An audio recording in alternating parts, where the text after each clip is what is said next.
Let me get something to put my coffee mug on so it doesn't make noise. Yeah. I'm thoughtful.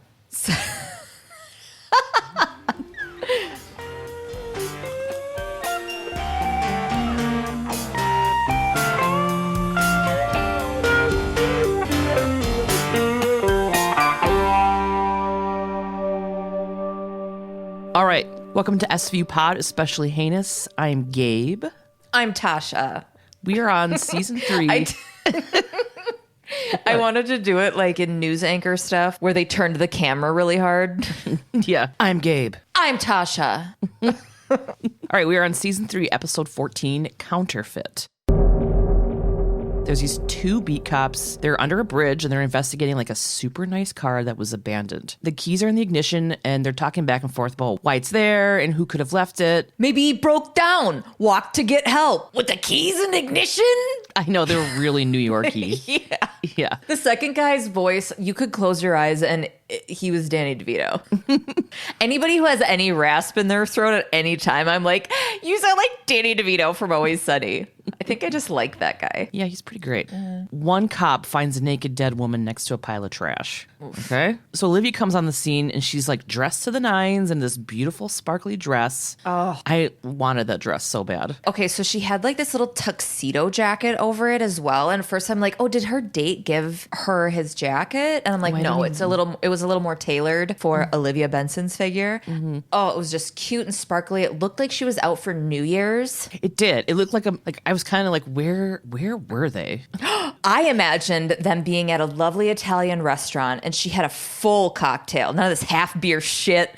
Yeah. Full drink. It was a fancy place for sure with that dress. 100%. I mean, yeah. You don't dress up like that to go to fucking Arby's. Right. You're like, I want curly fries. Ching, ching, ching, ching. That's her dress. Remember when that dude I was dating took me to Arby's for my birthday? No. He's like, we're going to go to dinner. I'm like, ooh. We went to fucking Arby's. God, I don't remember. My standards were low. Benson's sparkly dress. Yeah. So Toots is like, oh my God, nice dress. And she's like, it was a nice date. Where the fuck is Munch? Munch is sick. Okay. And I'm like, where the F is Stabes? They probably switch on and off and back and forth. But she's like, hey, I could get called in, but could you cover me tonight? Because I'm going on a date for the first time since fucking Cassidy left a year ago. Right. He's like, no, I have to fight with Kathy. I got to stand by the computer and make sure the kids don't get lured. It's just like 3 a.m. and they come down and he's just sleeping with his eyes open, standing up with a gun at his side. They're like, so Toots tells her the victim's name is Paula Grace. Coroner Warner is there and she's like, hey, nice dress. We have to get through like 5 people saying nice dress. I mean, it is. It's a gorgeous. She looks amazing. She just looks amazing. She's glowing too. Like, yeah, and her hair's short. Exfoliated. It's so good. She looks great. She just has like a tiny earring. She leaves her collarbone, everything like clear. And she has like one bracelet on. Yeah. Itty bitty, barely there spaghetti straps. I mean, how is that even angel hair pasta on the shoulder? Yeah. Gorge. One nail clipper to that and the whole thing falls off. Yeah. You know? Okay. Coroner Warner says it's a rape homicide. There's fluid on her thighs and a ton of pre-mortem bruising. She was killed by massive head trauma. There's a bloody rock, but Coroner Warner won't know for sure until the Vic's in the morgue. Like, if that was the thing that killed her. Yeah. Toots tells Benson that this area is like a lover's lane and it could have been like a romantic thing gone wrong. He pops the trunk and it's full of sopping wet LuLaRoe leggings. No, what? Ew. What? Did you watch Lula Rich? No. Oh, well, then that joke's not for you. Oh, okay. This was a great scene for me because he pulls out this little like key thing to unlock doors. Benson says, were you a car thief back in the day? And he puts the thing in the lock and he makes this face like, ugh, he's prying it. And he's like, no, baby, I was a Boy Scout. I was just, I like rewound it like 3 times because it was just fucking weird. Just his face. Ugh, nah, baby. The victim had tons of bottles of the shit called Ritex in boxes. It's bottles of pills. Cragen walks into the squad room and is like, hey, Olivia, nice dress. She's like, yeah, don't even get me started. So The victim's name is Paula Grace. She worked at a pharmaceutical company called Quantum. Problem is, Paula's company doesn't make the drug Rytex. But Benson found out that Rytex is a new cancer drug, and a 10-week course costs about $25,000, which made me just be like, I fucking hate everything. Yeah, I hate it here. Yeah. The supply in Paula's trunk equal to about 1 million buckaroos on the black market. Maybe more. Who knows? Could be so many buckaroos. Buckaroos are specific to the black market. So maybe she was meeting a buyer under the bridge and a random predator got to her first. Maybe the buyer shows up, sees Paula is dead, can't get the trunk open, doesn't want to take the car because it belongs to someone who's been murdered and leaves. Who knows? CSU did find her trunk key under a floor mat, so that's plausible. Cregan wants them to figure out why she didn't want anyone to find out what was in the trunk. Benson and Toots are talking to Paula's boss at Quantum. I'm immediately suspicious of this guy because of the way he says, I can't believe this happened to Paula. We're all in shock. So this dude was Kyle Hubert in the season 2 episode Pixies. Then he comes back in 12 effing years to play John Capshaw in Betrayal's Climax. It's a episode when they stop using one-word episodes way in the future. Okay. Oh, he also took me on a roller coaster ride with his credits. He was in Vanilla Sky, which I fucking loved that movie, and The Happening, which may be the worst movie I've ever seen in my fucking life. Dude. And I've seen The Room by Tommy Wiseau. Okay, I know everybody hates M. Night Shyamalan's shit in The Happening. Who? And it's M. Night Shyamalan. M. Night Shyamalan. Never say his name. Every time you try to say his name, you're like, a bing bong sing-a-mong. M. Night Shyamalan. M. Night Shyamalan. Really? Shyamalan. There's no Y in there? M. Night Shyamalan? No. Shyamalan. God, I'm so white. I'm so fucking white. I'm like, if his name's not Michael, I can't say it. It's fucking stupid. If you're gonna live here, change your name to Greg. Greg Smith. That's my uncle's name. It's all our uncle's name. But I love his fucking, even The Happening. I've watched it like 6 times. Yeah. I mean, it's terrible. It's fucking terrible. And like, oh my God. I knew when I was typing it, I'm like, Gabe's going to have to pull an aside where she talks about liking that fucking awful movie. It was so bad though, but it was good. I mean, what's his name that's in it? Fucking Marky Mark. Oh no, run! I know. I was literally going to do the... Oh my God. But like when he's in the classroom and he's like, hey guys, what about the bees? I'm like, I'm in. I'm in. Hey everybody. Say hello to your mother for me. Yeah, I'm like, I'm strapped in. I'm on the edge of my seat. God. Where are we? Okay, go ahead. No, sorry. Okay. I'm not sorry. I mean, just go ahead. Yes. This guy, Paula's boss, Paula's boss at Quantum, he's telling the detectives that Paula works in research on a new drug that they're making for esophageal cancer. He mentions that another drug exists called Rytex, but he thinks Quantum's new drug will work better. It's almost ready for testing. He saw Paula last night around 8 p.m. when she was finishing up at work. It's a long drive to Manhattan, but he said that Paula likes the commute because it clears her head. Both of her parents are dead, and he never heard her talk about a partner. He always invited her to hang out with his wife and kids on holidays, but she never did. He said he took her under his wing because nurturing talent can make you billions. What a waste. I did not like that. I know. Cut to the ME office. Coroner Warner tells Benson and Toots that the dude used a condom, and the condom brand name was Rough Riders. Paula was killed by a rock that was embedded in the ground, but it was probably an accident. The fracture patterns on her skull show only one fatal blow, and it was like this upward shot. Right. So when she was fighting him off, she probably like threw her head back and hit the rock. The perp probably didn't know why she all of a sudden stopped resisting. They did find navy blue fibers under her fingernails that Coroner Warner already sent to the lab. So now we're at the lab. Another hot ass lab tech is telling Toots and Benson that all the prints found in Paula's car belonged to her. I need to stop. I have so much to say. Okay. Is Boston Ramon gone? He's gone. From now on? From now on. Here we go. How do you know? Oh my God. Because I did a little research. This was the nameless hot bomb squad guy, okay? From a couple seasons ago. Now he's CSU Burt Trevor. His name's Burt. Trevor. AKA actor Daniel Sunjata, who we've talked about at length. And yeah, We're going to be seeing a lot more of him because Prodigy was Boston Rob's last SVU episode. Farewell, sweet prince. But I don't want to start a conspiracy here, okay? But legit, real life Boston Rob's first season of Survivor aired in 2002. Just saying. So he probably left to go do that.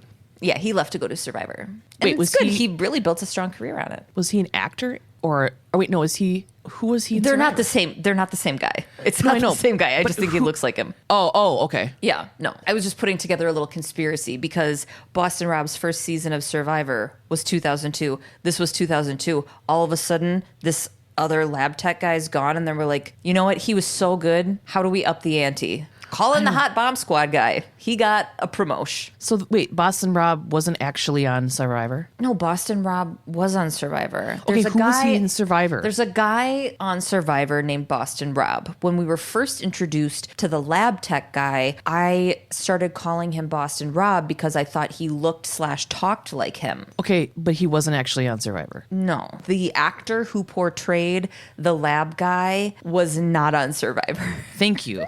Okay. I never watched Survivor, so I have none of that. I didn't know that's why you called him Boston Rob. I just thought because his accent and... Okay, new hot guy, he's talking about how his kid left some erector set shit behind in the lab, and Toots says that his kid used to like these erector sets, and Olivia kind of looks at him like, I didn't know that you had a kid.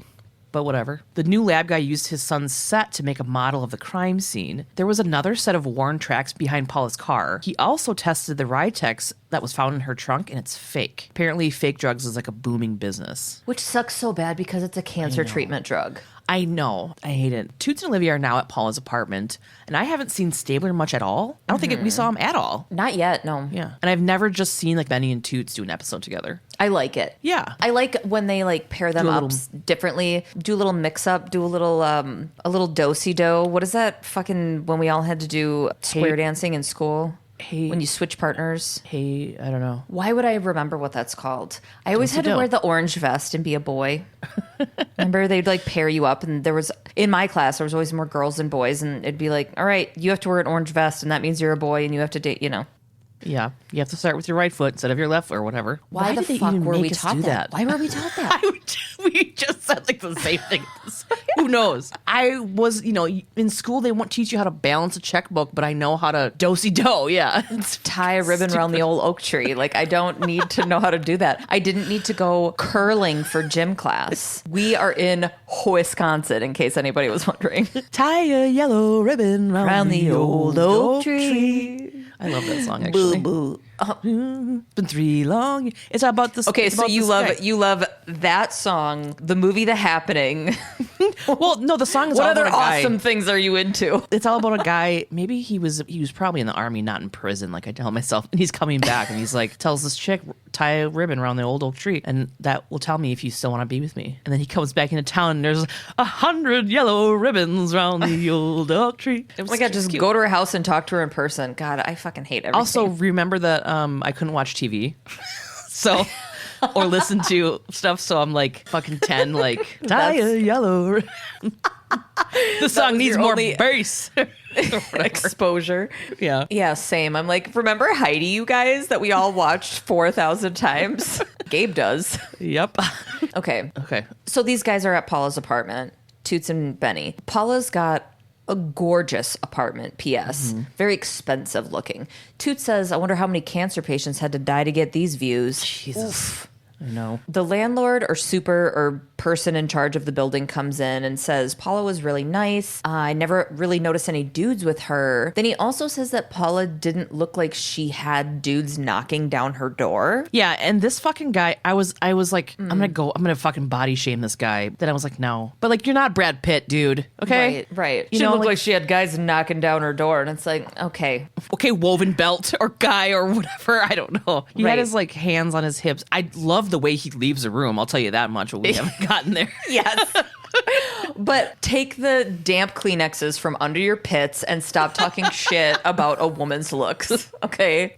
Yeah. This guy asks how long it was going to take because prospective tenants were coming to tour the place. And Benny and Toots are like, okay, so she's been dead for less than a day, you fucking dick. He's like, calm down, you guys. She was already planning on moving out. This was already scheduled. I'm not that big of an asshole. She was ugly.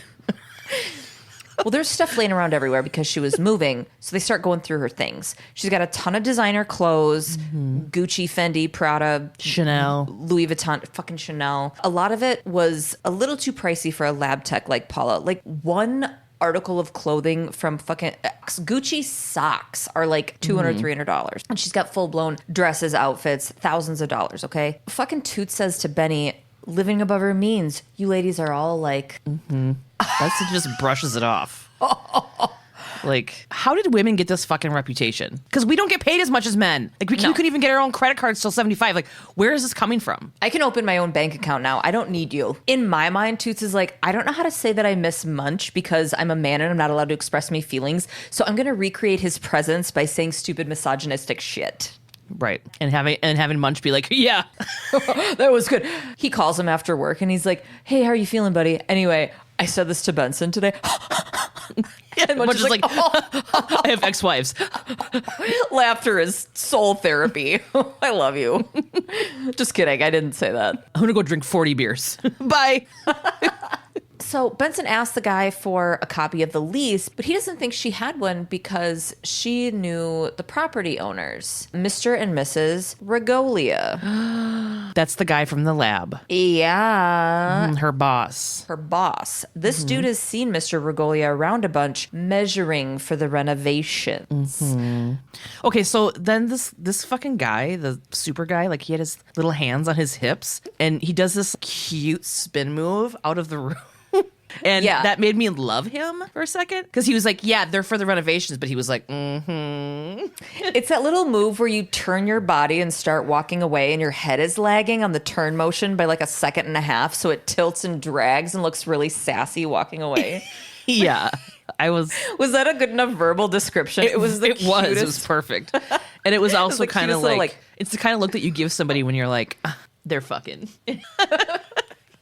Cut to Regolia's house. Benson and Toots are talking to Mrs. Regolia. She totally reminds me of Dharma from Dharma and Greg, right? Yes. Like her short bleached hair, kind of pixie. Flowy top. Yeah. She feels really bad about what happened to Paula. She also says that she came to Thanksgiving and Christmas the past 2 years, which is weird because her husband said that she never came. Whatever, he's just trying to throw everybody off. So this apartment was fucking $7,500 a month, which I'm curious what that is now. Ooh, keep talking. I'll Google it. Yeah. And that's a lot for a researcher. She's just a fucking researcher, Paula. But Mrs. Regolia's husband, Kevin, said that Paula had family money that she thinks maybe she burned through. So she says Paula told Kevin that she wanted to move closer to the office. It was much cheaper here where they live than in the city, and she would have enough to buy a car. And Toots is like, doesn't she already have a car? $7,500 today would be about $11,530.95. Oh my God. She did leave her car under the fucking bridge, so this is all confusing. All the pills were in the trunk, and the long drives to and from work were calming. And Mrs. Regolia is like, no, she told me she hated taking the train. This lady doesn't know shit about what's going on. So yeah, Mrs. Regolia thought that Paula didn't even have a car. She is in the dark. Sorry, Dharma. Toots, Benny, and Craig's are at the precinct doing a walk and talk. Benson checked Paula's financials, and she never paid the Regolias any money for rent or the car that she leased. Regolia co-signed and made all of the payments. Craig thinks that he and Paula were having an affair and he got jealous because she was going to leave or something. Toots goes, Regolia's wife is a knockout. Why cheat on her for someone who looks like Paula? Wow. Because that's not what cheating's about. Toots, firstly, okay. But also, I just hate your input right now. Maybe she's really funny, you know? Maybe she's really funny. She probably is. Also, like, fuck you. Why does a guy that looks like that get to say that? Yes. You know what I mean? Yeah. Like, who the fuck do you think you are? All of you. Men. Toots, Benny, and Craig's walk into the squad room and they see Munch on crutches. Toots is like, oh, what happened to you? He's so pumped. He's like, I can't wait to hear about this. And Munch is like, I fell too hard skydiving. Stabes walks by, hi Stabes, and goes, says he wiped out riding his friend's Harley. And Cragen's like, the only thing he'll be riding from now on is a desk. Good one, Dad. Daddy Craig. Cragen goes, you're going to sit down at a desk and go through cell phone records. I was going to make you do that anyway. He always makes him do that shit. Stabler has a few more days of testimony in a trial. That's why he's not in this episode very much. We just want to see Toots and Benny get together. He did do a background check on Paula, though. She has big degrees in pharmacy and biochemistry stuff. Why the fake drugs? Cragen goes, industrial espionage? Munch says the last 2 phone calls were to Regolia and the FBI. That was the quickest background check ever. I thought Munch was going to come in later and be like, hey, they got back to me. Not 20 seconds. I don't even think it was 20 seconds. Doesn't matter. Phone work. So much Do of better. It. So what? Her last 2 calls were to Regolia and then the FBI? She's a whistleblower on her company because they're selling the fake Ritex to doctors, knowing that when the drug fails, people will be looking for an alternative. And remember, they are just about to start testing their own better product. Holy conspiracy theories, Detective Munch. The company wasn't thinking that Paula would go to the feds with a shit ton of the fake product as evidence.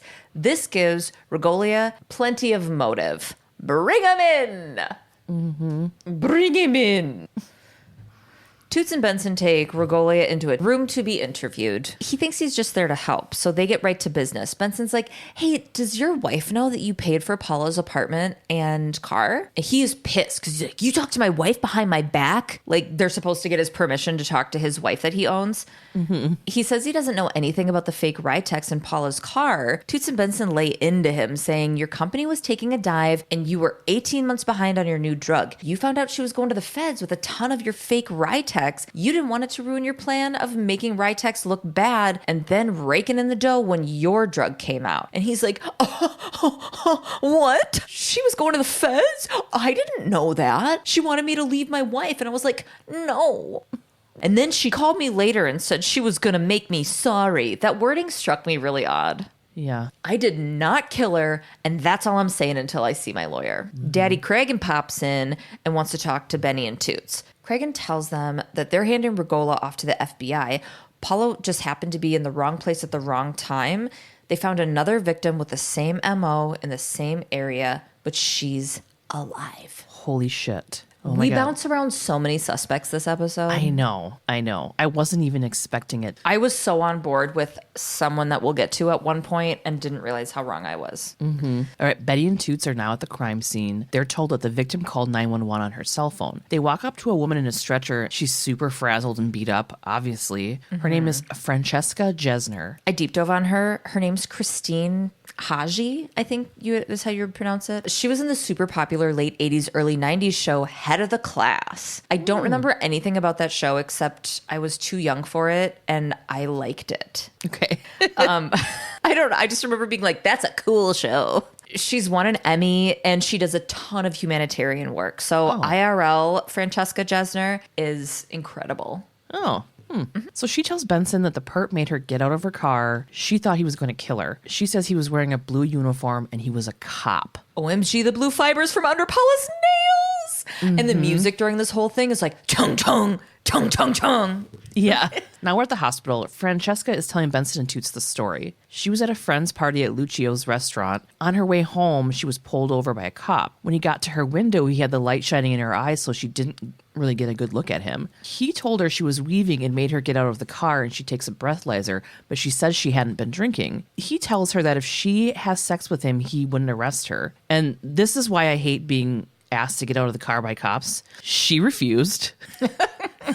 And he got mad, so she pretended to pass out. He fucking dragged her and said he knew she was faking it and that he was going to kill her. And he raped her.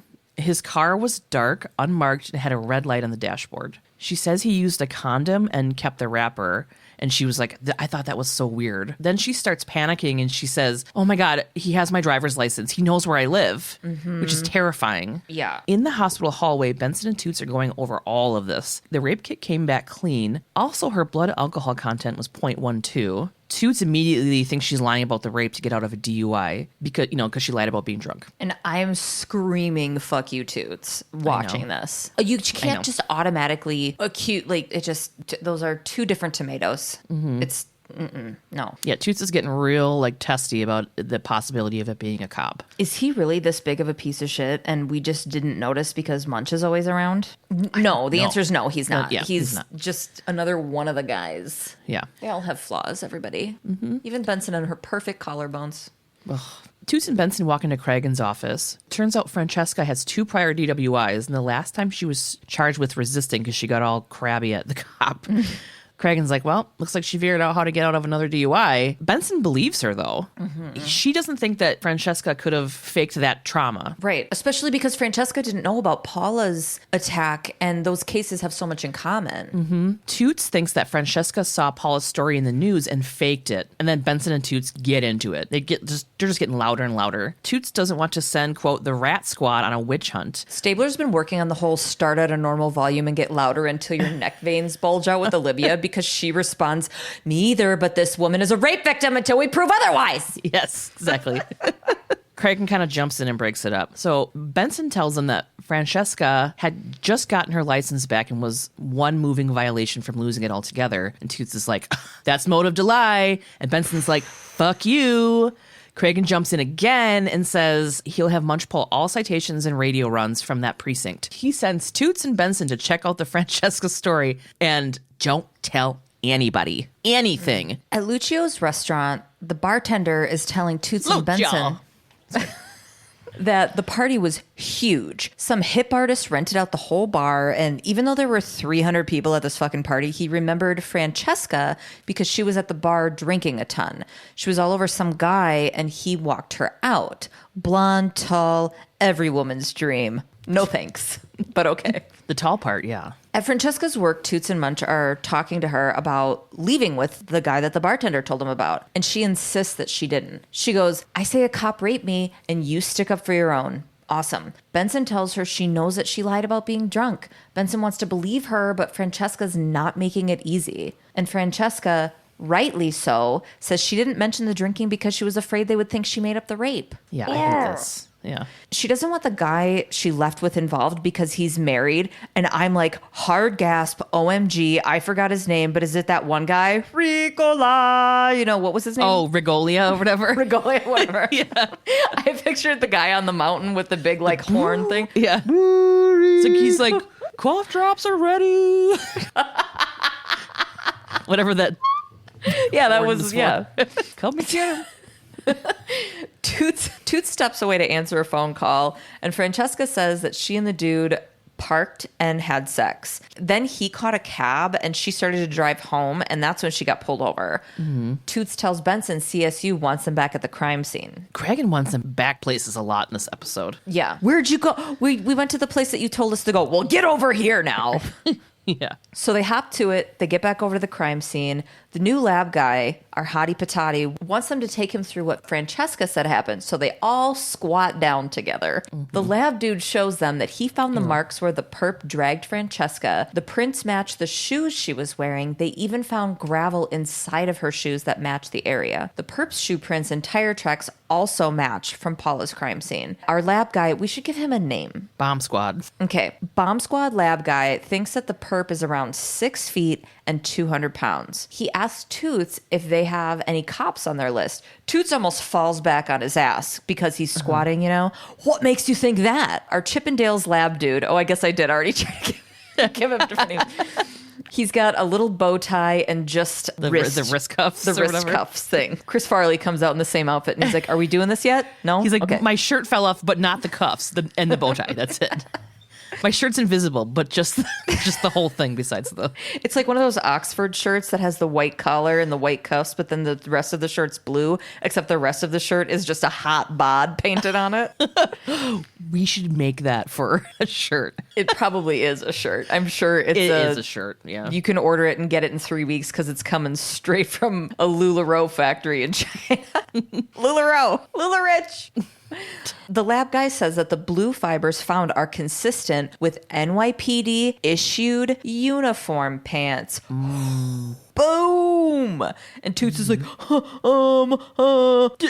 beauty buddy. He's really grinding my gears this episode. Back at the squad room, Munch says there were no traffic stops or checkpoints near the areas either night. There was only one car not accounted for both nights, an unmarked anti-crime car. And Isn't that what a cop car is, though? An anti-crime car? Yeah. What's my car then? What do I call it? What's Just the possibility of crime car. attempted crime car, possibly. Maybe crime's happening car.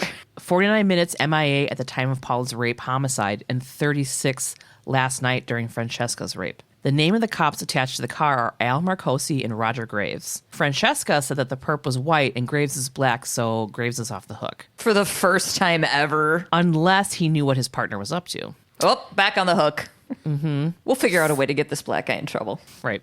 Phil Urzy is the lieutenant down there and works midnights. He's also Benson's old boss, so she wants a chance to run down there and finesse him for info before Cragen calls IAB, because IAB, looks... Internal Affairs. Yeah. Bureau. Guys. People. Benson and Officers. Toots meet... Benson and Toots meet Urzy at Dave's coffee shop. First of all, I fucking love this guy. He looks kind of like James Spader a little bit. Okay. Yeah, I can see that. Who I also love. Have you seen The Secretary? No. Oh my God. Well, that was actually a joke because never mind. Oh.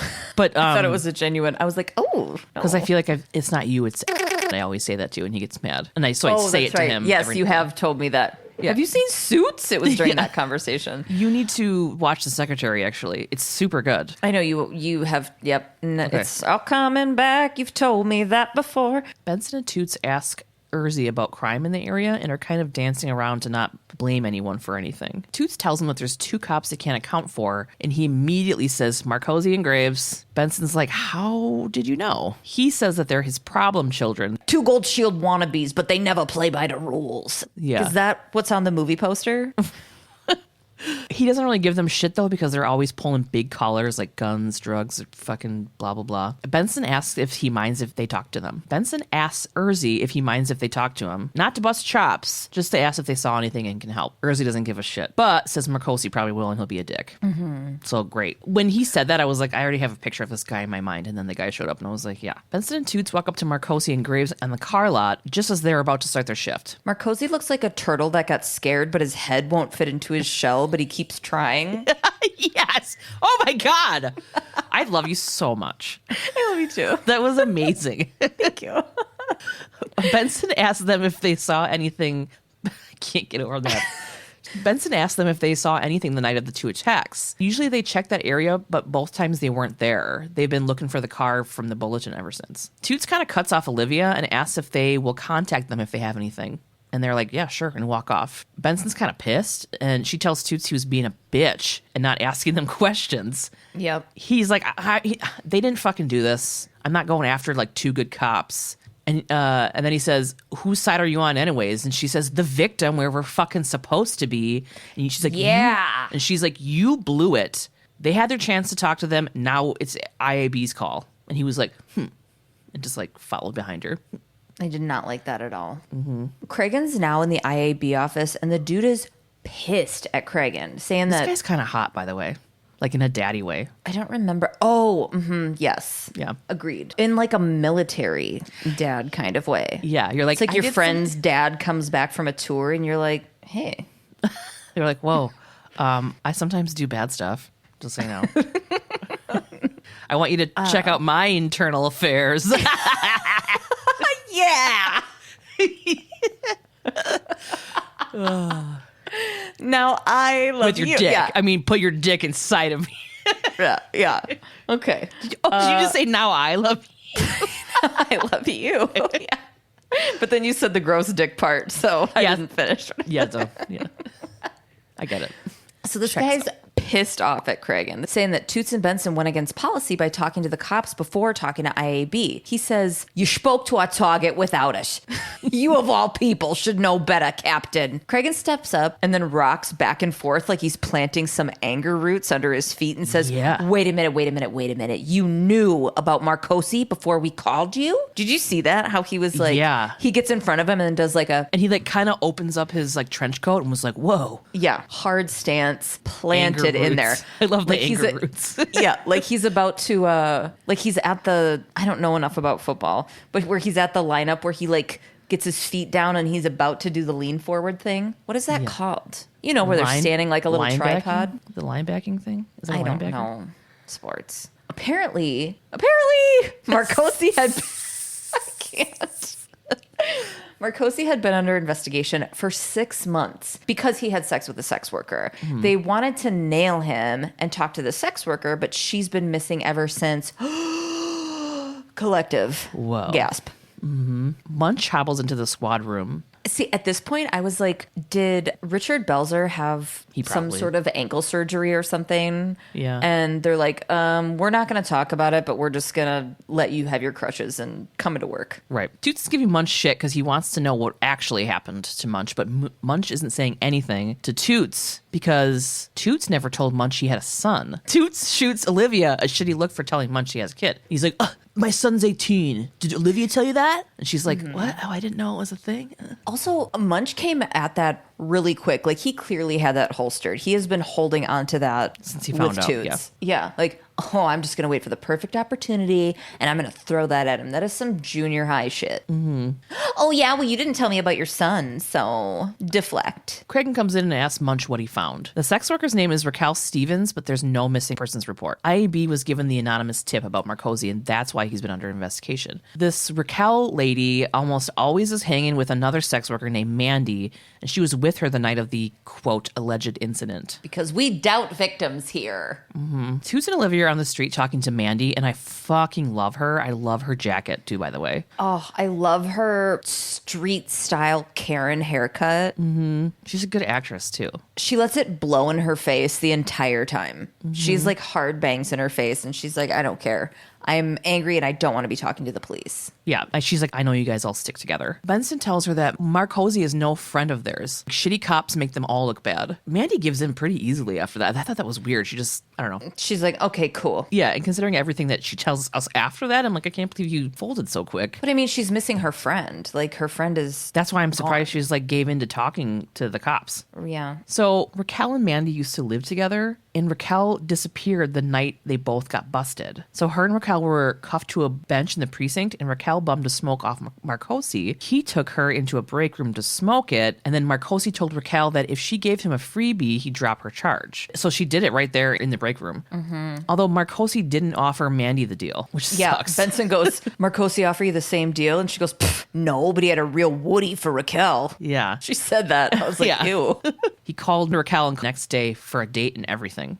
When Mandy left for the weekend, Raquel had plans with Marcosi. That was the last time she'd seen her. About 6 months prior, someone from IAB talked to Mandy, but she played dumb because she didn't want to go missing too. Benson hands her a card and tells her if she thinks of anything else, let her know. And then she's like, pretty convincing, Toots, huh? And then he says, not on the word of some hooker. You're like, Jesus. So then Toots goes on to explain his doubt. The blue fibers could have come from any of the thousands of cops around here. And Benson goes, but the tire tracks couldn't because duh. Yeah. His argument of defensiveness is so stupid. He's not even thinking of the other super relevant evidence. It just made me so. And also, if they came from another one of the 40,000 police officers, it's still a police officer. Yeah, exactly. Now we're at some forensics auto lab. Like, cars are up on those jack things so that you can get underneath them. I know about football and I know about mechanics. Marcosi and his partner had the tires replaced and the undercarriage washed. What the fuck? Luckily, our hottie patat lab guy Bomb squad saved some gravel from the wheel wells. It's the same gravel from Francesca's shoes. This guy comes up and hands him a note from Cragen telling them to get back to the squad room. I know, Jesus. I love that there are so many costumes for the lab guys. Science lab, white lab coat. Out in the field, blue windbreaker. Now this auto forensics lab place, he's Jumpsuit. in a full mechanic coveralls Yeah. that he has super unbuttoned on top, which, hi there. Hi. We're getting to the point where we can have a full forensics calendar photo shoot. Oh my God. I can't wait for the next thing. I want to see the forensics team like at a pool collecting evidence. They're all Oh in my God. Like matching NYPD Speedos or whatever. and swim caps, like little nose plug thing. Now in Cragen's office, the IAB guys pissed that the newspapers are writing about a rapist cop. This dude is never not pissed. That's his job, right? Yeah. He's like always surprised that cops are in trouble doing dirty shit. It's like, that's literally your job to investigate that. Yeah. He hopes that it didn't leak from the SVU. Cragen says that no one wants the media shitting on their job, so he doesn't know who it could be. Yeah, I was guessing like Toots ran his fucking dumb mouth because he loves cops so much or something. Didn't he get in trouble before for saying something to the media? Yeah, I remember when he was like, hey, why are you guys mad at the cops? Be mad at the fucking media that they're not in your neighborhood. If it was a white guy, it'd be, and it was true. Yeah. And then Cragen... He got in trouble for that, too. So he was probably on Cragen's radar just as much as he was on yours. Yeah, but he's fucking spanked Cragen that one time, though, remember? Because that was when... he but Cragen was speaking out of turn, though, about the experience of people of color. That's what I'm saying. Not... I wasn't saying spank. I meant more like he owned him. Like he was like... Yeah. Like, boom, what do you got? There are only a few times when the detectives are really able to talk back to Cragen, and it's... I think, from a perspective that's not his. So Toots gets that perspective. Benson gets the female perspective. That's it. Stabler and Munch can fuck off. Yeah. What was Stabler? I'm a dad. He'd be like, everybody's a dad. Shut up. I'm a white guy. Yeah. Cragen's like, I'm your dad. He's like, what? So these cops need to get into Marcosi's... Sorry. Go. These cops need to get into Marcosi's locker ASAP before the paper gets out and Marcosi has time to clean up more evidence. Cragen tells Cabot to put a spin on it to the DA to make it look like they're trying to clear Marcosi so they can get a warrant. Did you notice, too, he was, like, yelling? Because Cabot was like, oh, I'm going to need a little more than whatever to get a warrant. And he was like, well, then put a spin on it. And she was like, okay. Did you hear her say okay and, like, walk off? I was wondering if is this her last season as the DA, or no? Cabot? Yeah. No. Oh, okay. I was wondering if they were, like, kind of winding her down because she's getting more and more frustrated with dealing with SVU and their bullshit the last few episodes. Next season is her last season. Okay. Because she plays Cabot from 2000 to 2003. Okay. All right. Now we're in the locker room. All the dudes in the locker room are giving Benson Toots and the IAB guy shit for looking through his locker. They're like, I smell a rat. And then I'm mad because it's like, whatever. So they get in. Marcosi has sexy pics of ladies and shit. Big deal. They bag all his shit and find a box of Rough Rider condoms. Ew. Marcosi shows up pissed and he's like, hey, you guys. He just, I don't know. Private property. Yeah. Hey, God, what is this? They give him a warrant. With his little turtle head just like fighting his collar really hard. They give him a warrant and Benson's like, get your fucking union delegate and meet us at the SVU. And he's like, I don't need my union delegate. I don't have anything to hide. He's got like, again, not for you, but he's got Ramona from Housewives Crazy Eyes where you can see the whites around them. All the way around. I don't have anything to hide. Right. Cut to the interrogation room. He can't believe that they would think he did this. They tell him all about the evidence, his car, his description, how he was the only one not accounted for that night. He's like, yeah, but still. Yeah, he's like, I bring in more callers than anyone. You can't talk to me. Blah, blah, blah, blah, blah. I like wrote that out. Blah, blah, blah, blah. Blub, blub, blub. He totally he's drowning. He's drowning in his own bullshit. His bathtub flooded in his shell and he can't breathe. Like the shell is the inside of his little house. Is that what you pictured, like in a cartoon? Yeah. And there's like a little picturing a terrarium. So he's in the little water portion of his terrarium. You know, the Cool Whip container that's been cleaned out and filled with water. And he's like, I bring in more collars than anyone. In my mind, he had had like a little bathroom inside the shell, and then in the bathroom was a bathtub that was overflowing for sure, everywhere into the living room, kitchen, family room, den. You know that's all guts. It's all guts. Yeah, I know.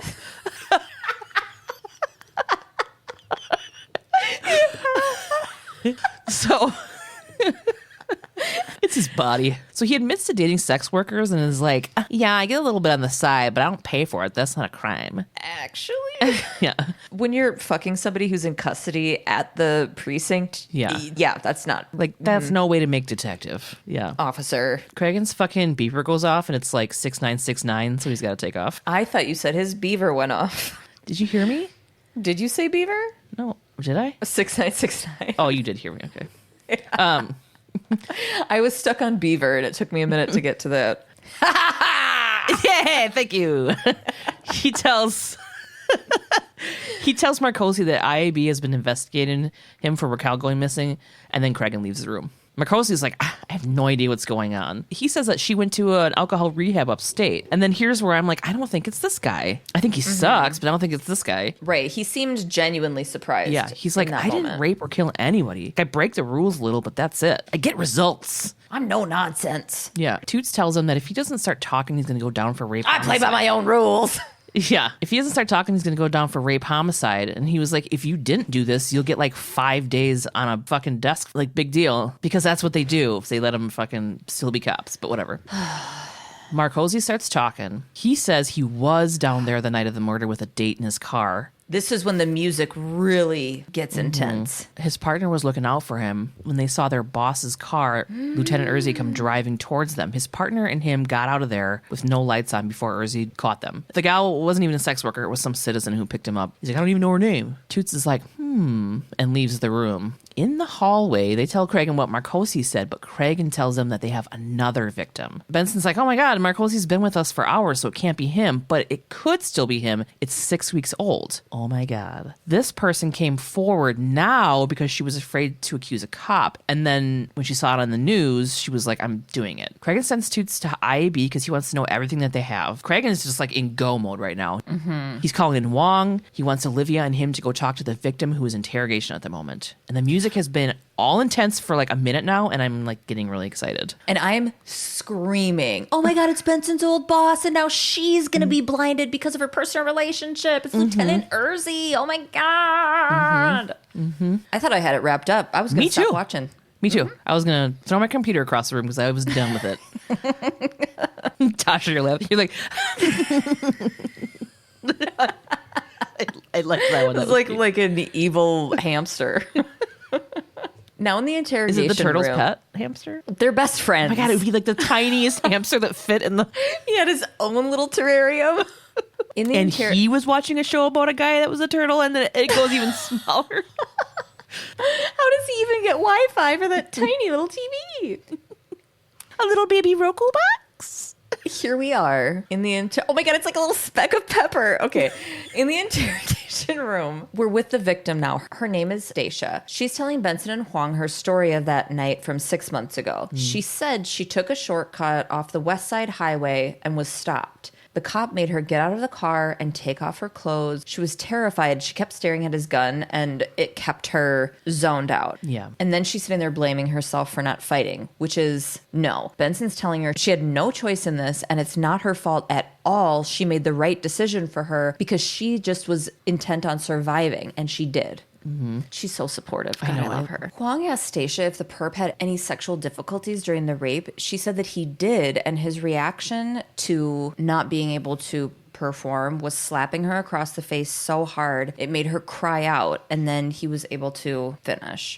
Benson pulls out a photo array, and Stacia looks at it and then kind of sighs because it was so dark that night she couldn't see his face, so she wouldn't be able to pull him from a lineup. Yeah. Toots then walks into Cragen's office. Cragen turns away from the two-way glass where he'd been watching the Stacia interview. They're in his own little terrarium. Cragen was eating a giant he was eating a giant lettuce leaf. Don't. His desk was made out of a roll of toilet paper. It stinks in there. Fucking reeks. There's snails all over the walls. So Toots told Cragen that he had called IAB. Marcosi's partner isn't talking, and Marcosi wasn't working the day Stacia was raped. Huang walks in and says that the badge, uniform, and gun all boost the perp's sense of power. He probably became a cop to have that masculinity and control. Toots thinks that the dude keeps driver's licenses as trophies. Stacia didn't resist, and he gets off on the violence. That's why he hit her. He probably would have killed Francesca if it wasn't for that car coming by. Huang wants to talk with Marcosi to see if he fits the profile. Because they're like, hey, is Marcosi the guy? And Huang's like, I should probably talk to him first. Yeah. So in the interrogation room, Huang is chatting with old Marcosi. Marcosi says ever since he was a little kid, he's always wanted to be a detective. He says he gets a real rush when he collars somebody. The same kind of rush he gets when a woman hits on him. It's like a game. Will she, won't she? Huang asks him what he does when the woman says no, and Marcosi's like, plenty of fish in the sea. Huang asks him what he does when he meets a woman when he's on duty. He says he's not supposed to, but it's not his fault if all the women come to the police station looking for him. That does not happen. No. And Sorry. also, this is like the most pathetic skirting responsibility fucking excuse. I know. It's not my fault. Wong tells him he must be frustrated because he pulls so many collars, but they won't let him be a detective. And Marcosi says, you know what's really frustrating is that everyone is so concerned with my personal life. Your personal life is, again, getting fucking blowies in your cop car. Yeah. That's not your personal life. Yeah. Wong says, you can't make detective. You break a few rules. You can't get a woman to sleep with you. What do? Marcosi's like, I didn't fucking do shit. I don't, quote, need to rape, which is such a weird thing to say. But I think that right there made me go, okay, he's innocent, because that tells me, just dialogue wise, not in reality, but dialogue wise, that tells me he doesn't understand the true motivation for rape. Yeah. You know, see, it was after he said this that I thought, like, when he says, he's like, I'll stand in a fucking lineup. I just want to clear myself. And that's when I was like, Marcosi sucks. He didn't do it. Well, you can tell Wong knows it too. Oh, yeah. Yeah. Cut to the street outside of Francesca's house. Toots and Benson pull up, but there's a big group of people, and they're like, you're all too late. Another cop got her in his car. And they're like, what? They're like, yeah, she was screaming, and I thought she was going to claw his face off, yelling that he raped her. And they were like, oh my God, he came back and got her. Yeah. And because he's dressed like a cop, he can just do that in front of all these people in the middle of the fucking day. It's crazy. Right. There's like zero questioning cops. So the woman that was reporting to them, and she's like, oh, she was fighting him, and like, oh, he raped me. Oh, and she rolled her eyes about it. I know. I was like, you stupid bitch. But then again, like, Go home, Carol. would you have just been like, oh, this crazy lady? I don't know. We're in Cragen's office now. Toots tells Cragen that the perp must have seen the news stories and picked up Francesca. So the neighbors outside of Francesca's house said it was a dark sedan with a red light on the dash.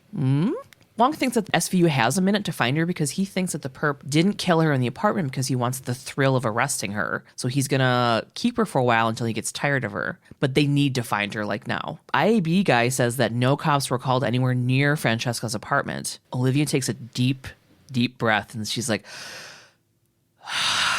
maybe Toots is right. Maybe it's not a cop. She thinks it could be some schmuck playing dress up. Ted Bundy used a badge to pull over women, you know? Wong says that the men who pretend to be cops do it for the same reason they rape and kill. It's a confidence booster and a need for power, and it's also the perfect disguise. No one will think a cop will pull you over and rape you. And Francesca's neighbors didn't think twice when they saw this dude take her away. It also explains why he had no partner in the car with him, which was a good point. I didn't even think of that. Toots brings up the night Paula was killed. Remember, she's the first victim? Okay. Oh, that's right. Marcosi saw Urzi drive towards them when he was under the bridge on a, quote, date. So I'm like, oh my God, it's him. It's, yep. So me and you are on the same page. I was still here going, oh, we are getting down to it. Now we just got to get back to Urzi. We got to find him. Yep. On the street, Benson and Stabler are talking to Marcosi, and he's like, he goes like, oh, get away. He's all mad because he's doing desk duty because of them. And you're like, no, you're doing desk duty because you fucking are being interrogated for IAB for banging a sex worker in an office in exchange to get her fucking shit dropped. Right. Whatever. Your fault. And then Benson's like, dude, you're lucky you have your job. You made yourself look shitty. And Benson's like, you would have done the exact same thing. And we need your help because the perp grabbed his previous victim, Francesca. And he kind of stops and he was like, oh, Jesus. And he's like, you wasted your fucking time accusing me. And they're like, we know, but like, be mad at us, not her. Don't let her die. And he says, quote, that's on you. Go to hell. And walks off. I'm like really into this episode, so I feel like I'm being dramatic when I'm talking. But you're very intense, and I also felt that way in the music. Oh, the music! In the squad room, the IAB guy rules out a file of dudes who have cop stuff but aren't cops. They have the stuff, but they don't use it. Toots says that you can't buy uniforms without department ID, so maybe it's the vendor, like the person selling cop uniforms. IAB keeps a tight watch on any vendors in the area that have NYPD staff, but he'll make a quick call anyway. Whoop! Yeah, and I'm like, oh my God, it's fucking Urzi, you guys. Like, why aren't you chasing after him? I know, why haven't you spoken to him again? Yeah. So this guy calls in a literal heartbeat and says 2 of 3 stores were closed down for being caught selling NYPD gear to anyone. The third is open, but on probation. Over at O'Keefe's Uniforms. Of course it's called O'Keefe's Uniforms. Right. It doubles as a cop bar as well. Yeah. Down at O'Keefe's Uniforms. Have a drink. Come and get your badge and your gun and your pint of Guinness. Toots and Benson are going hard on the store owner or manager, whoever this dude is. Whoever he is, he's fucking Woody Harrelson's dad. Right? Yeah. There's a thing that you'll get the reference to because you've watched fucking True Detective like 9,000 times. They share that hat. Woody gets it like Monday through Thursday, and his dad gets it the rest. So this guy says he's always checked ID. Everything sold over the counter is legit, but maybe some of the mailing list dudes aren't. Well, that's sketch. Mm-hmm. Yeah, Benson wants that list and the sales records for the last 6 months. And I love how she's just like, he like looks at her and she's like, go now. Somebody's missing. He's like, oh. Yeah. Right. In the squad room, a few of these guys from the list already showed up. The ones from the files that the IAB dude brought in. They're going to have a hard time sifting through this. And they don't have time for it because Francesca could be dead by then. Mm-hmm. All of a sudden, here comes Marcosi, full uniform, tiny half turtleneck with NYPD on it. This guy is dying to be called a turtle. He's like, I came here for you to call me a turtle, and I won't leave until you call me a turtle. In animal cartoon alternate universe, only turtles wear turtlenecks. And it's not because turtleneck. It's because it's the only animal that looks good in a turtleneck. Yeah. You're not going to put a giraffe in a fucking turtleneck. You're not going to put a hedgehog in a turtleneck. Oh, cute. I know. Oh. Marcosi says, you were going to ask me if I was sure it was Urzi who rolled up on me that night, right? The car wasn't Urzi's, but I did write down a partial license plate number to check against Urzi's at the precinct. It wasn't his. What? Then I'm like, tricky. Mm-hmm. They're like, we got to run that number. And he's like, boop, already did. It's not even a department vehicle. There's only one car like that in the city, and it's registered to a Jeffrey Trapani. Mm-hmm. Who's Jeffrey Trapani? A dude that lives right near the crime scene. Benson goes through the files from the store, and there's a Jeffrey Trapper. One red dashlight and a set of uni blues. Marcosi said that Jeffrey was in jail for burglary about 6 months ago. He actually said about half a year ago. And I was like, nobody says that. That's not a sentence. That's why I typed 6 months ago. I was like, no, Marcosi. What? He got out of jail. He was in jail for burglary about 3 months ago. 3 + 3 months ago. How do you? What's another weird way to say that? 3 + 3 months ago, he got out of jail. 4 months and 2 months. He got out of jail 24 hours times 180 days ago, equaling a number of months, equaling half a year, 6 months. They're like, we don't have time. I think he got out about 5 months plus one more month. I don't know what that is. It sounds like people who have children. They're like, he's 24 months. And you're like, he's 2 years old. He got out of jail 180 sleeps ago. It was probably like 3 fortnights ago. I'm guessing that it was a full pregnancy minus a trimester ago.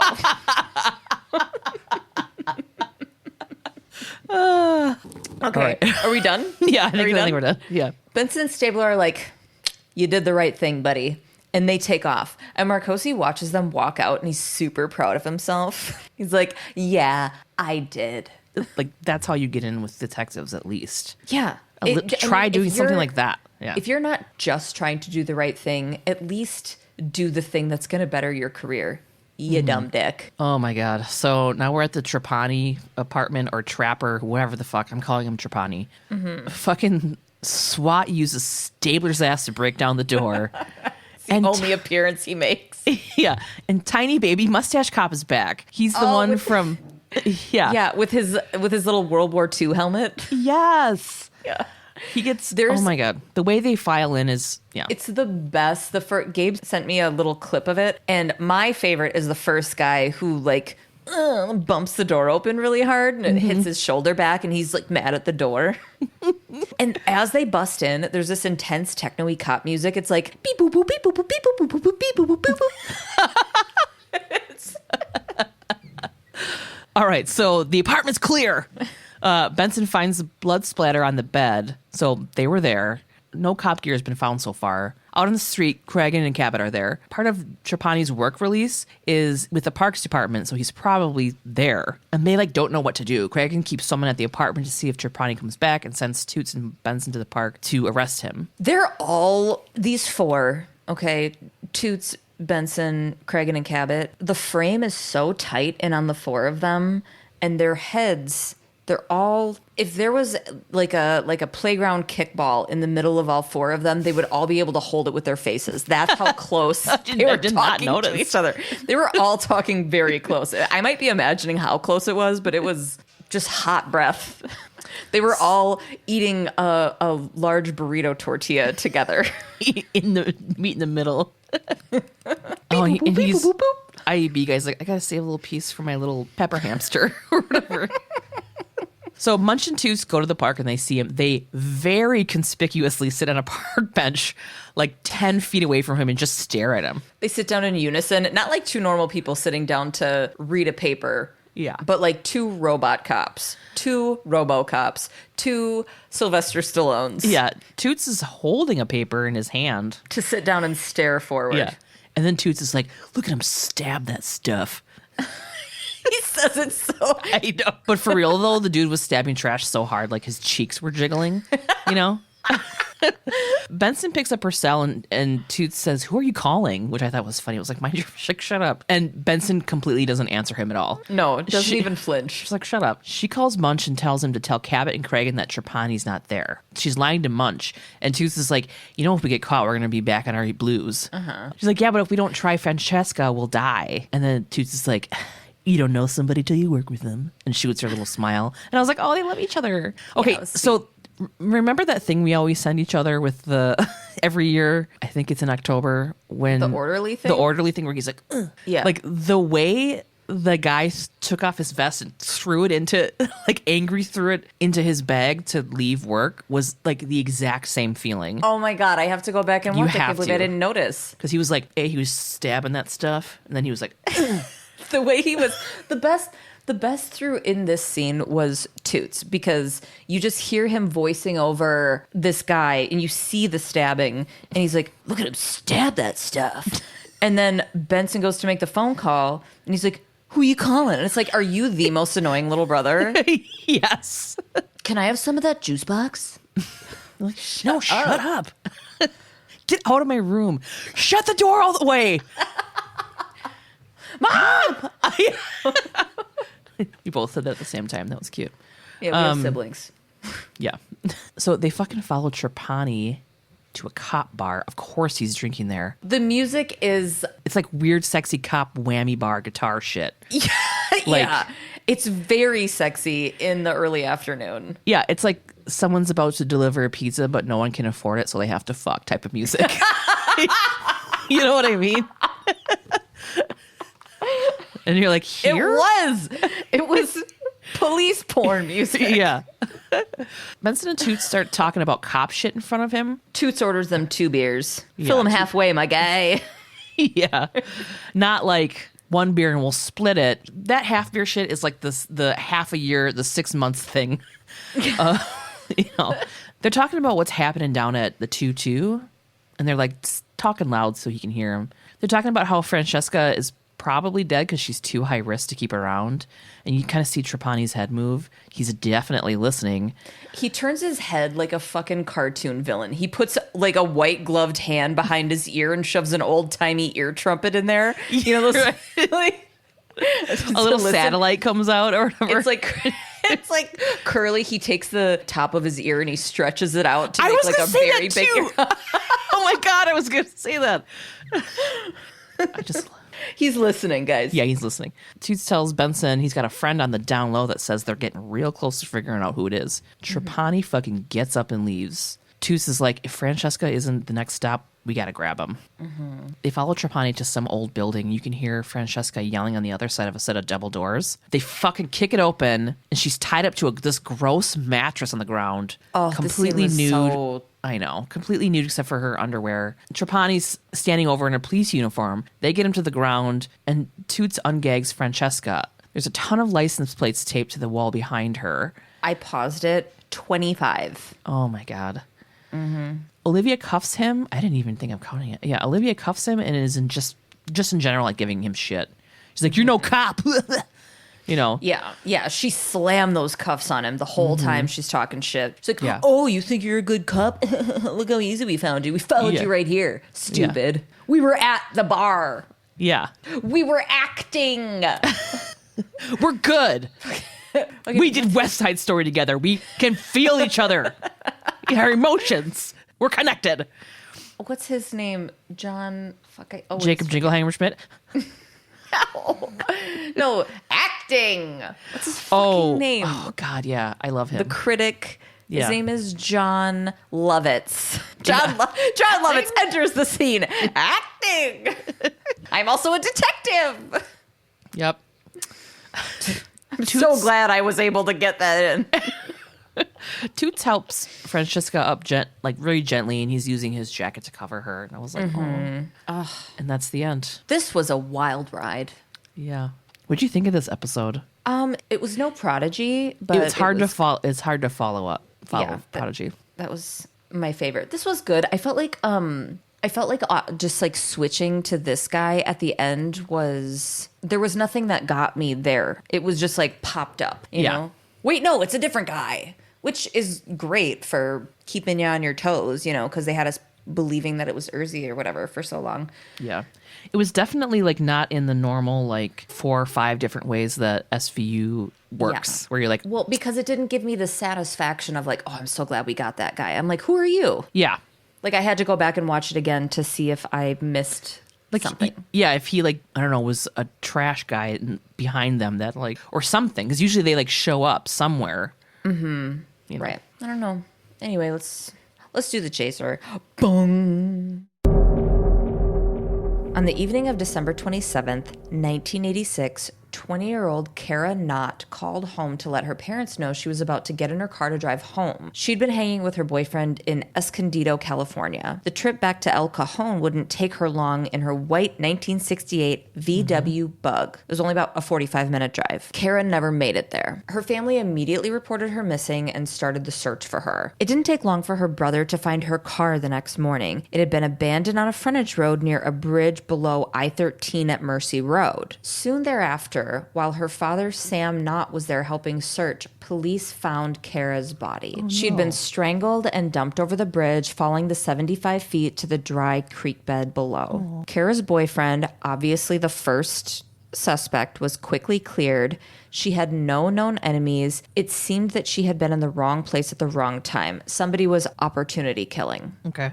Yeah. News spread. People were scared. So 2 days after Cara's death, the local station KCST TV was covering her murder and had one of their reporters interview a CHP cop in a ride-along segment to talk about women's safety and female driver safety. Yeah. The seasoned cop was 38-year-old Officer Craig Peyer. Like I said, the main point of the interview was focusing on self-protection for solo female drivers. But hang on a second. Officer Peyer had some pretty decent scratches on his face during the segment. When asked about the scratches, he said that he had fallen against a chain link fence in the CHP parking lot. After it aired, over 20 women contacted police to make reports very similar to one another. Turns out, Officer Craig Peyer had made a practice of pulling over young women in this very area. He would detain them for long periods of time, like a fucking hour sometimes. He would ask them personal questions, touch them unnecessarily, petting their hair and rubbing their shoulders.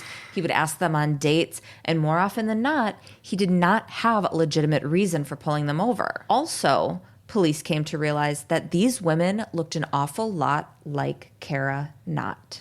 Within a week, homicide investigators honed in soups hard on clean-ass record having 13 years CHP vet Officer Peyer. So the last reported sighting of Cara Knott was at a Chevron gas station. When she pulled out, the station attendant saw a CHP patrol car make a U-turn and follow Cara's vehicle. Another witness recalls seeing a CHP patrol car pulling over a white VW Bug about 2 miles up the road from the gas station. And yet another witness was an off-duty San Diego cop who later that evening saw Peyer driving at high speeds, looking like messy shit, all scratched up. He noted seeing these scratches, and then when he heard Peyer's excuse for it, he was like, I saw him an hour before he claimed to have gotten those scratches. Yeah. So I haven't heard this before, I don't think. Oh, Well, I am riveted. Well, it sounds pretty cleaned up. Peyer had an alibi. His logbook stated that he had issued tickets in a completely different area the night of Cara's murder. Whoop, never mind. The ticketed drivers disputed his claims, and they actually listened to them, which is weird to me that it was like, I'm just going to write down that I pulled these people over and gave them tickets when he really didn't. Yeah. And other people had to like account for their whereabouts and could easily do that. Yeah. Like they weren't going to follow up on it. I don't know. I mean, you're abusing your power. You're used to getting away with whatever you want. You're not going to come up with good shit because you're used to people just like taking you at your word, you know? Right, because you're a cop and you're supposed to be trusted and stuff. I read somewhere that his wife, or maybe one of his, he was on his third marriage, but one of his ex-wives, I think, was like, as soon as he started with CHP, he became a real power proud asshole. Gross. So just like in our episode, there was incredible physical evidence. There were gold fibers found on Cara's dress that came from the shoulder patch of Peyer's uniform. Remember in the episode, it was the Fibers. the blue pants. A rope found in the trunk of Peyer's patrol car matched the marks on Cara's neck. Also, there was a drop of blood on one of Cara's boots. Now, this was before DNA evidence, okay? But they type checked it. It was AB negative, which is the rarest type of blood a person can have. Only 1% of the population has AB negative blood. Really? Want to guess what Peyer's blood type was? Was it like O positive or something? AB. No, actually, it was AB negative. Wild. Craig Peyer was arrested and charged with murder on January 15th, 1987, and was fired from the CHP in May, which I'm sure was just a paperwork thing. It's not like he worked for 5 months. Right. Where they're like, you know what? You can stay on, give your notice. Paid vacation. The first trial ended in February of 1988 with a hung jury, 7-5 for conviction. On his second trial, they were like, no, and was convicted of first-degree murder. Yeah. Judge Richard Huffman, who oversaw both trials, told the CHP that they got to hold some of the responsibility for Cara's death for failing to act when a complaint came in about his behavior a month before Cara's murder. What was the complaint, though? Like, what? Who was it from? It was about how he was pulling over women unjustly and harassing them. Yeah. I read this other article. So there was this other article from someone who had been pulled over by him, but she was raised, I think she was raised by a cop. I wish I would have taken a note of it now. But she just remembers her dad saying, there is no reason on a regular traffic stop that a cop should ever ask you to get out of your car. And if they do, you say no. And she was like, what? So That's she like gets my pulled Nebraska over. shit, man. Like, that's weird. Yes. Oh, my God. So she gets pulled over, and it was Officer Craig Peyer. She found out later after she like saw this shit on the news, and she's like, oh my God, that was the fucking cop that pulled me over. He pulled her over, and he was like chatting her up, and she's like, why am I here? Like, what? He wouldn't tell her. He was asking her all these personal questions, and then he goes, I'm going to need you to get out of the car. And she said, why? And he's like, oh, excuse me? Get out. I'm a police Because I said person, so. man. Yeah. Get out of the car. And she said, my father served da-da-da-da-da-da and told me never to get out of the car when whatever. And this guy completely did a 180, changed his tune and was like, well, your taillight was flickering, so you should probably get that checked. And left. Yeah. And then she found out, like, you know, however long later that he murdered a girl. Oh, my God. That's so fucking scary. Ugh. I know. The judge is all pissed at the CHP because he's like, you guys aren't fucking following up. You're not holding these guys fucking accountable. And here we are. The judge says, I can't fix anything. I can only punish, before sentencing Peyer to 25 years to life. In 2004, when DNA evidence was being used regularly in forensics, Peyer was asked to contribute a sample. See, he had always maintained his innocence, so by 2004, with the help of a San Diego County exoneration program, DNA could clear him. This guy keeps going in for appeals and shit, and this could be the thing that would get him out. He refused to do the DNA test. Of course. That same year, he had a parole hearing. When they asked him why he wouldn't give a sample, they're like, why wouldn't you give a sample if it meant you could be cleared of the charges? And he just declined to answer. So they denied his parole. The committee rightly felt that it was ridiculous of this dude because he had no remorse. He maintained his innocence, but refused to clear himself and had no explanation as to why. I mean, we all obviously know. So he was again denied parole in 2008.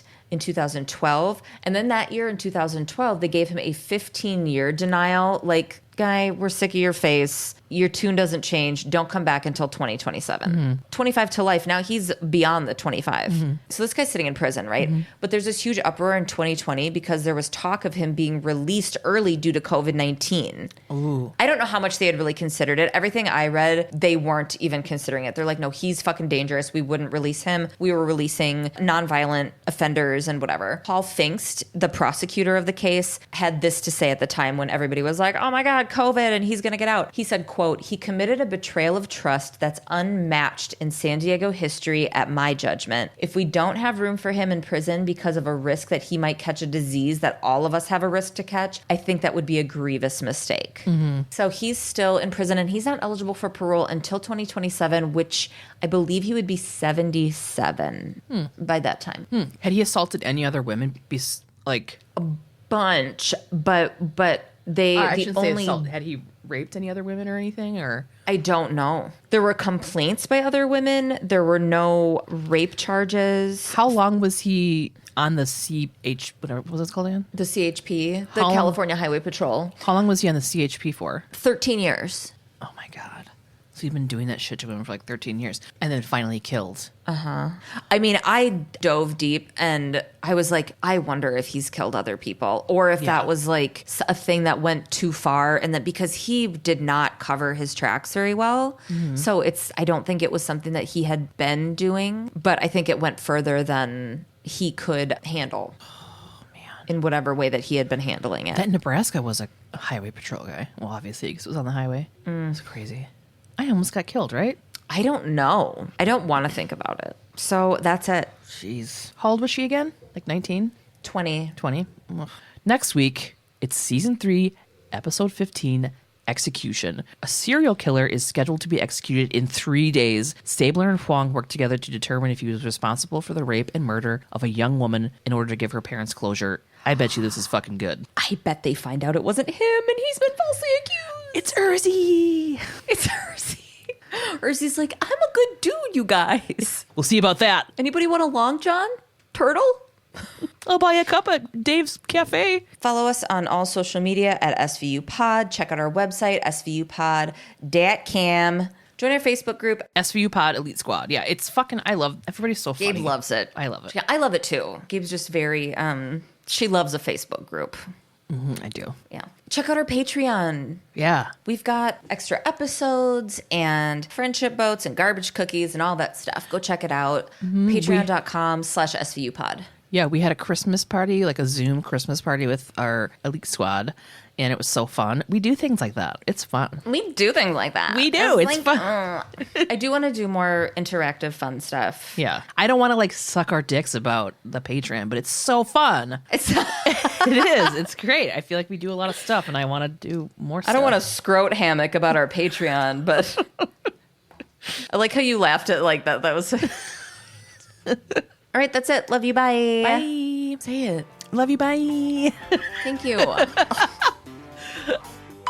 And thanks to our Elite Squad patrons, Hayley K, Sonja W, Jenny S, Skye K, Nikki B, Marisa M, Elke H, Sarah A, Annie G, Mary D, Andrew, Rebekah D, Miranda B, Shelby W, Lex, Emily T, Kayla W, Mallorie G, Eliza W, Bonita R, Marin, Uyanga, Vanessa, Amy P, Jess M, Summer M, Melanie G, Courtney W, Ursula S, Emily A, Katrina C, and Kate H. We love and appreciate you guys. Thank you so much for joining our Patreon and making it possible for us to do this. Elite Squad. Boo boo boo. Pew, pew. What? That sounded like it hurt and it looked weird.